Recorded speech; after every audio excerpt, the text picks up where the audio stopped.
Hello guys, there have been 2 updates and 1 hotfix. Let's start! But first to the things that I forgot last time. This here is the Alveo Vera. It uses a carbon dioxide atmosphere and, if tamed, ice to produce oxalate. If domesticated, it needs 2 cycles to grow completely to be harvestable and produces 36 kilograms of oxalate in the process. So that is 18 kilograms per cycle. If wild grown, you need 8 cycles to harvest the thing. This here, by the way, is how an Alveo Vera looks when it's ready to be harvested. Another thing that you've noted in the last update video is that you can actually see the material change thing that I wasn't able to see. So if I place this down here and use up all the igneous rock, keep an eye on the mouse arrow, change to wood log. Which means you can see when the material changes if you have eyes like a hawk. Now first to the changes in all versions. There are 2 new ways a resource can be acquired, creating 2 new resource loops. The ice maker, for example, instead of just being able to produce ice, is now able to produce snow as well. They increased the load capacity, the cooling strength and power consumption of the ice maker, by the way, but reduced the relative heat production. The heat production is 16 kDTU at the moment. It holds 60 kilograms of water and it uses 240 watts of power. They added a cooling water status effect to the ice maker just to show that it's freezing the water at this point in time. You can see the temperature of the ingredients down here to the right. For example, snow and ice are both cooled down to minus 20 degrees Celsius. The next resource loop they added is for the kiln. Now instead of just being able to create ceramic and coal to refined carbon, you can also make refined carbon out of wood. You need 100 kg of wood though, so that is nothing for the dev mode. Get your wood from natural sources. By the way, refined carbon cannot be used in the coal generator. Another really neat thing they added is a progress bar in the top right corner of the research. First off, it shows you which research is being done by the tiny little symbols, and second, it shows the progress by the bar filling up. They also renamed the coal scolding to frostbite. Here in the top left you can see it. The hot tub and the sauna now have multiple functions. Both provide a 3-cycle frost resistance to the duplicants. So if we check out Potato Sun here, go to his status and then wait for them to be finished, we can see that they gained a 3-cycle frost resistance, which is also immunity to soggy feet. So this is a pretty cool addition, though a little bit overpowered, maybe. Spicy tofu and curried beans now also provide a 1-cycle frost resistant buff. It is called the spicy diet effect. Let's check out J-Ray here, for example. Wait until they are finished eating, they are already frost resistant.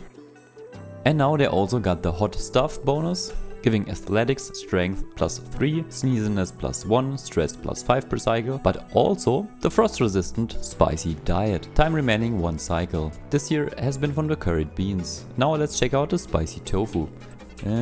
Who ate the spicy tofu? This one here. Rich Philibop ate the spicy tofu, feels appreciated and has the frost resistant spicy diet buff. Though they ate a little bit of food poisoning germs, just don't mind that, ignore that. Selecting one of the food's nutritional effects in the database, like hot stuff or frost resistant, should bring you to that specific effect nutritional page. Buildings that provide immunity to chilly surroundings and soggy feet now display the frost resistance in the effect region of the UI. So if you click on this building, go to status, go to effects, go down, you can see the frost resistance right here. Or in the database, go to the building, scroll down under effects, you can see frost resistance. The same should work for the hot tub. Effects, and there's the frost resistance. Checking it out in the database shows us the same thing. The space heater now has a slider, which you can use to adjust the wattage used. The highest wattage of 240 produces 36 kDTU per second and the lowest 18 kDTU per second. It is still limited to a target temperature of 70 degrees Celsius with the same overheat temperature of 125. But I guess if you put up the power to the max, you just reach the temperature quicker. At least that is my assumption here.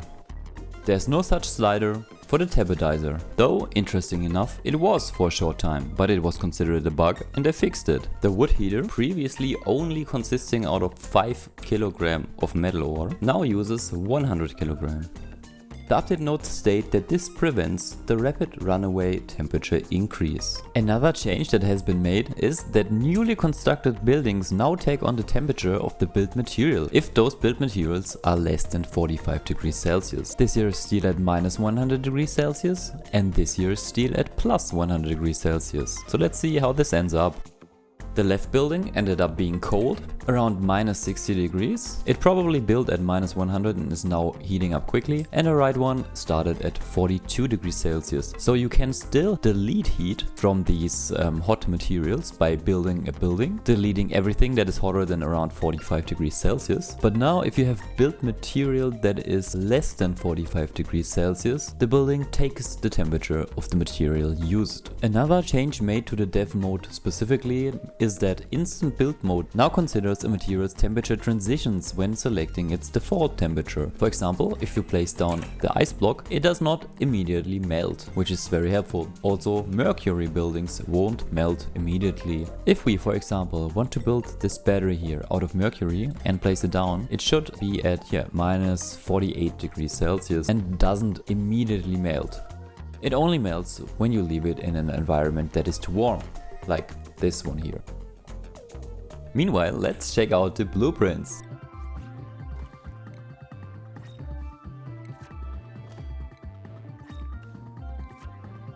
But not all the blueprints.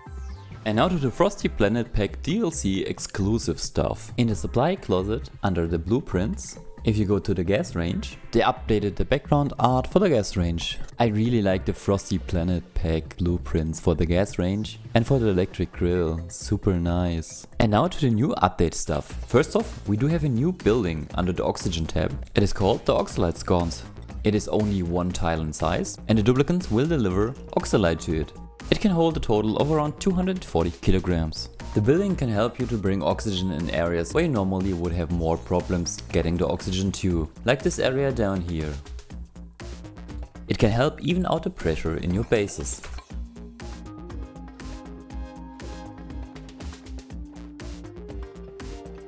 They made some changes to tallow. Tallow had a 1000 times too low heat capacity. So let's check this out now. The specific heat capacity of tallow is now 2.19 with a thermal conductivity of 10, which you can also check out in the database. Other changes to the Frosty Planet Pack are that the Sherberry plants, those one here, and the Lumen quartz, these one here, now start at a colder temperature. This one starts at around minus 40. And this one at minus 25, minus 25, minus 25. Let's check the crystals again. Minus 40, minus 40. I guess this is to prevent that they heat up their surrounding area. Here are a few more changes.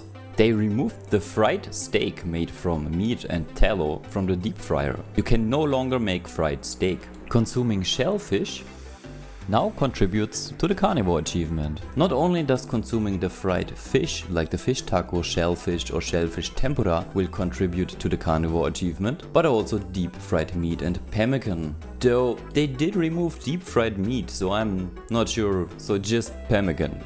They changed a few more things regarding the deep fryer. They improved the quality of the shellfish tempura and the fish taco recipes. So this year is the fish taco. Let's check this out. The fish taco now uses 2.4 kg of tallow, 1000 kilocalories of fish and 2 units of sleet wheat grain. That is new. It also gives a great quality and plus 12 morale, which is a giant increase to the recipe before that. And for the shellfish tempura, same amount of tallow, same amount of raw shellfish, 2 units of sleet wheat grain, great quality, morale plus 12 and 4200 kilocalories of energy. The pike apple, this one here, can now spoil. It has a spoil time of 16 cycles.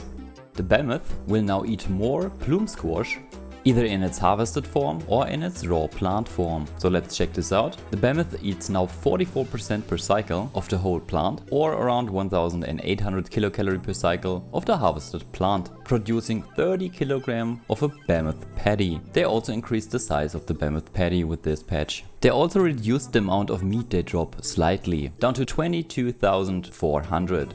If we talk about the behemoth patty, then we should also talk about its recipe in the rock crusher. The recipe now includes 120 behemoth patty as ingredient and converts it to 32 kg of phosphorite and 88 kg of clay.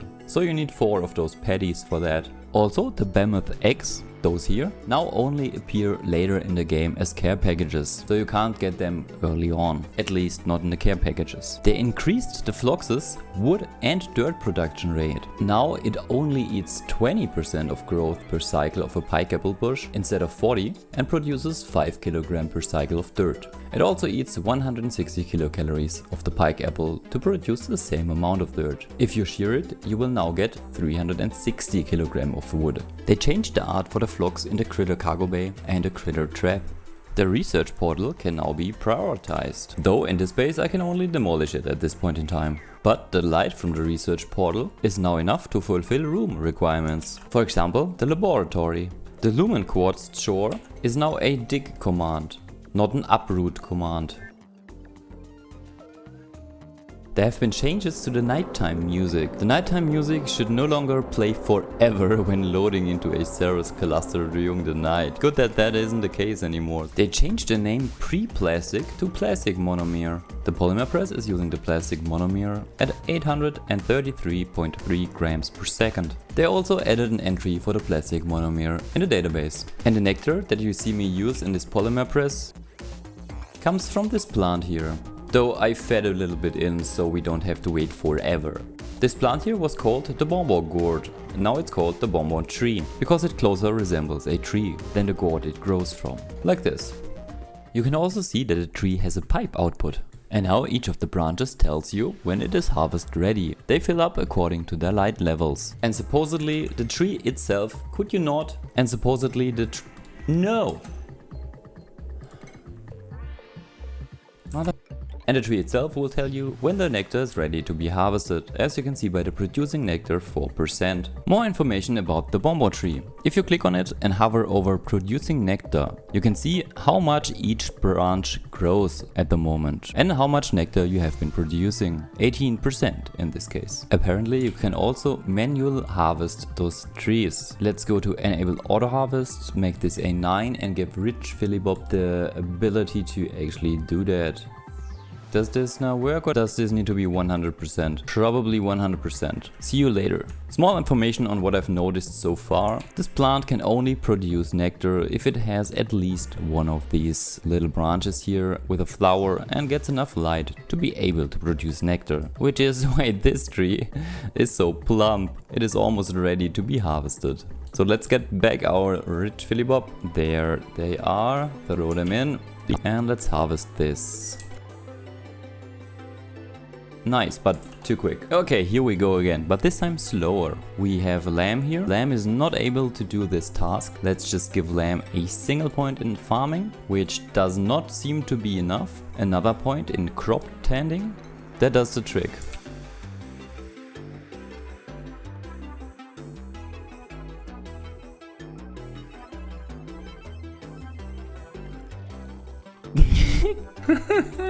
Lovely animation. They also fixed a few bugs regarding the bonbon tree, like an offset in the harvest icon, or if you interrupt the manual nectar extraction, it would not return back to its harvest ready animation and so on. Since I don't have any arbor trees around that are grown to this point, I'm using those trees here. They fixed an issue where arbor trees did not drop seeds if they were harvested using liquids. So let's just try harvesting this thing here using liquids.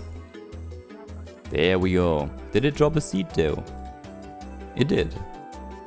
This one here. They also hooked up additional lore entries. Probably the stuff that you can read about when you click on things that you can inspect and don't have already inspected. For example, if you inspect this here, you get no lore entry. Come on, just give me anything. For example, if you inspect this, you might get a new lore entry. Nothing of importance here. Maybe here? No. Side note, just look at this beautiful biome here. Awesome. For the rest of the new stuff, it is safer to assume that I need to start a new game. In Spaced Out only, let's check Spaced Out, in Spaced Out, Folia, this one, and Quagmira's Asteroid now support the Geoactive World Trade. Geoactive here. This will cause world trades on those seeds to change. If you use the biome remix, this one here, and make it to guaranteed, Then it prioritizes adding the biomes to the starting and the nearby asteroids before mixing it in to the distant asteroids. Here for example I started a new planet and scrambled in the new biomes. This is the starting planet, and if you go down here we actually do have one of the new biomes. 2 to be exact. Oh, we do got all 3 biomes. Okay, I can see it now. And the planets that are near to our starting planet, which is this one, should also have some of them scrambled in. Here for example, here in the top right. And that's it on this planet. If we go to the next one that is also near, maybe this one here, we also have the biomes sprinkled in. This one is weird though, very rectangular. In the spaced out style Ceres cluster, this one here, they also deactivated the geodormant trait here to the right. So let's see if we can get geodormant for this first asteroid here. Honestly, I rolled around 100 times and I only got geodormant twice on other planets, so geodormant doesn't seem to be so common anyways. I might be wrong here, but some planets are easier geodormant, like this one here, that is like almost 3 times in 10 rolls. And then when I rolled here, I could roll for over 50 times and I still didn't get anything. So the information here is no more geodormant on the spaced out cluster on the Ceres main planet. All other changes are to the world generation. If we go to the classic style Ceres asteroid, remember classic style is the one here to the left in the DLC. Then we go to the Ceres planet cluster asteroid, start the game. They should have added coal to the oil biome near diamond clumps on the base game and the classic style Ceres asteroids. So if we go to oil and look for diamonds, oil is down here, diamonds are down here, then there should be coal near the diamond clumps, which it is, there's coal near it. Coal here as well, coal here and coal here. Is there any chance for coal near the starting biome? Starting biome is here, nothing to the left, nothing down below, nothing to the right, no. By the way, coal is this light purplish color, light gray purple color here, which can be seen here, here, and nowhere else as far as I can see. If you don't go to the actual Frosty Planet, Ceres, but go to another planet and scramble it in by the DLC contents, do the asteroid remix, then you should have 4 random geysers on your Ceres fragment. If you play on the Ceres minor asteroid, this is the spaced out style, and then you choose this Frosty Planet Pack DLC planet, then you now have a guaranteed carbon dioxide geyser, which replaces one of the guaranteed water geysers. We are on the newly generated planet at the moment, so let's check this out. Water geyser, hot polluted oxygen, coal slush.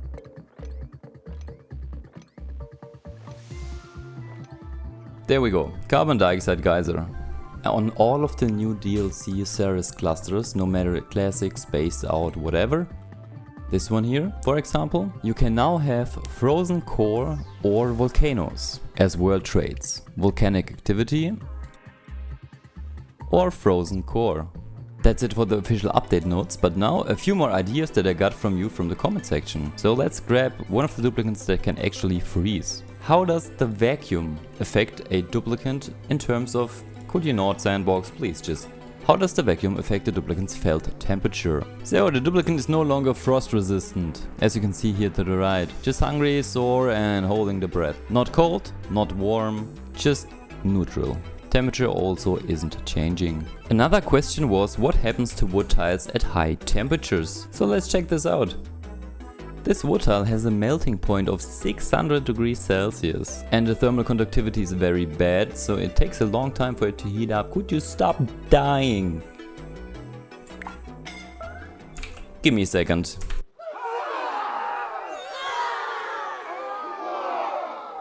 So we are almost at 600 and the tile is now melted, turning into carbon dioxide.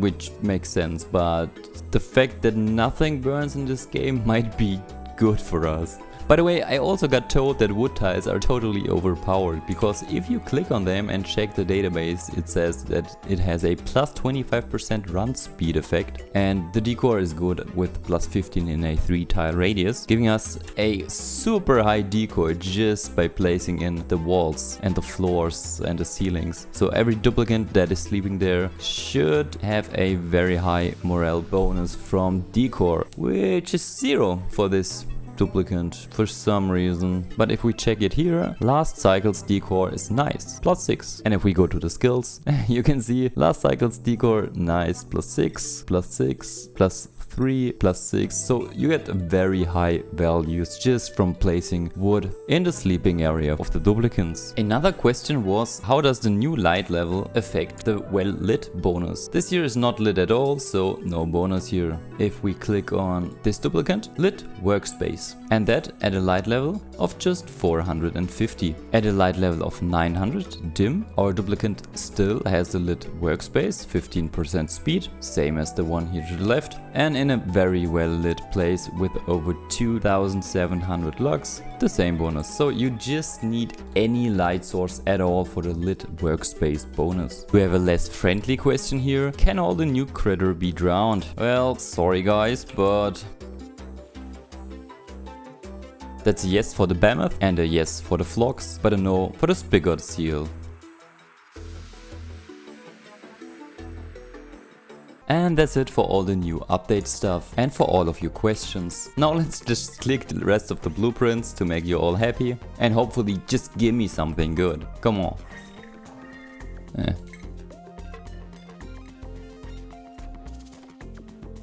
Ooh.